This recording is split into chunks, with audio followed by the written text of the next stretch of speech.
Now, not to diminish Keith Urban, because that's very cool, but I have to ask, is that the coolest call you've ever received? And it's okay if it wasn't. He'd be okay with that.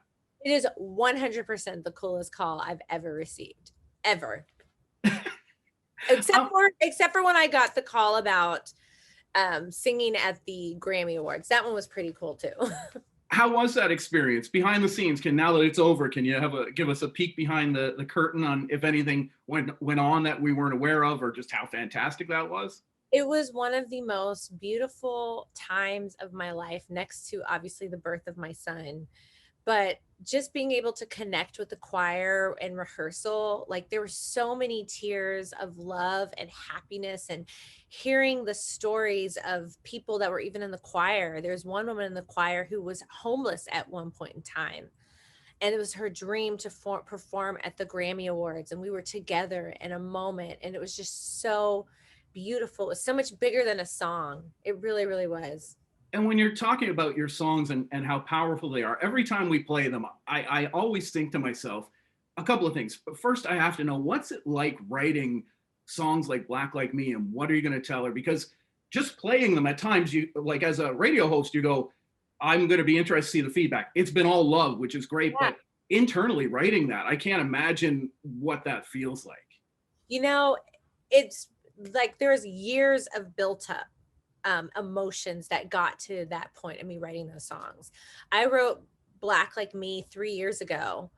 Um, Whenever I saw all the news footage of that one guy, Botham Jean, who was shot in his own home in Dallas, Texas. I've seen police brutality happen against my own husband, and it was traumatizing to me. And for me to get to that point, went through so many experiences to finally write Black Like Me. And that was from my childhood up to adulthood in my 30s. And then what are you going to tell her? I wrote that in 2020. And it was just seeing like the struggle of women, period. It doesn't matter what color you are, and the struggles of trying to make it in country radio in America, or trying to just feel safe walking down the street at night. I wrote that in 2020. So that took all those years of me just being a woman to write that song. So it was definitely a lot of tears, and it was cathartic getting that out. It was therapy. Really, you're listening to songs that were basically my therapy. That's probably why they're making such a connection, because they come from such a genuine place. Yeah, they did. I didn't think at all that either one of these songs would get, sorry, someone's at the door. But I didn't write these songs thinking they would ever see the light of day or get the chance to be heard. They were just for me.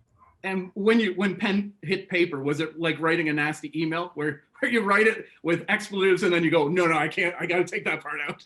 It's so funny. There are moments like that. But with what are you going to tell her? We were like, take it one step further and say, what the hell are you going to tell her? Like, it was in the song. I remember when I recorded What Are You Going to Tell Her? We had to stop several times because I was crying so hard. Wow. Is there a Yeah. song that you're now chasing? Because I think artists oftentimes in the back of their mind, they think, and I'm talking the type of Yeah. theme, whether it's a party song, a wedding song. Is there one that you would love to just kind of beam into you that comes out? Yeah, I would love, I've been writing so many songs that make people cry, and I want people to see the other side of that. And so I would love to write songs about, love and happiness as well. Like that needs to come through as well. But right now, there's just so much. Like I want to address, people's hopes and dreams, that they're all valid. That's definitely something that I want to write now. And talking about your latest single with Dean Brody, I want to know what you think is the perfect setting to listen to that song. Where are we? What's it smell like? What's the weather? If you were going to put someone in the perfect spot to listen to that collaboration, where would it be? Oh my God. Like now that I have a son, which is just so important, like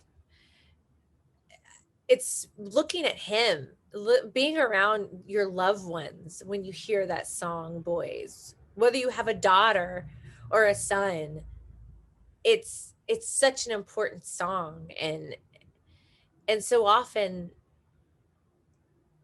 how do I say this? Like there's so much pressure on men too to be good and to take care of your families. Like I have a whole new respect like for my husband, like the pressure that he feels taking care of his household. And it's just really being around your family, maybe drinking a glass of whiskey as you're reminiscing on all these moments. You know, I would, that's where I would be with family, with loved ones, with my Uh, son. a couple of quick questions before we wrap up. Yeah. What's the most surprising thing about being a mom that you wish someone had have told you? Man, and I know all the mothers out there are going to understand me. That fourth trimester, like you hear of the 3 trimesters, but that fourth trimester, like after you've given birth and you're out into the world, people do not prepare you for that. Like the first 2 weeks after giving birth and you're healing and like your body goes through like trauma. Birth is trauma and you're, it's so shocking. Nobody told me that. I thought I was just going to have this baby and be fine and be a mother, and you're not. Like I spent days sobbing in the restroom silently, and I wish people had prepared me for that. I'm glad you're putting that out there. Hopefully they will. Yeah. Outside of hosting the ACMs, what other show would you either host or even star in if you had Oh if you man. could pick one? Oh man, that's a good question. I would say, I really love like Kathy Lee, or now it's Hoda and Jenna Bush. I would love to be on that show with them in the mornings, having a sip of wine. You know, that'd be a great one for me. As Rose plays, that's how they could bring you out every time. Rose plays, exactly, exactly. And last question, I ask every artist this: what's you, and you can't say anything living because everyone will pick a pet or a daughter or a son. What's Okay. the coolest thing you own? That is a good, oh, a frother. What's like for Coffee. now? Did you say that because you just got a frother and you were drinking it before we hopped on this I'm call? telling you, like having my coffee with a froth, like froth almond milk or milk, it's the best. Like you have your own latte every morning. I would say that's the coolest thing I own. Is that lame? It probably No. is, but it's like it changes everything. Yes. Well, I might have to get myself a frother now because I drink like a gallon of coffee every morning. So Oh my God, you get yourself a little frother, the Nespresso frother, and just put that on the top it off. You're just, it's like you went to Starbucks every day. change my mornings.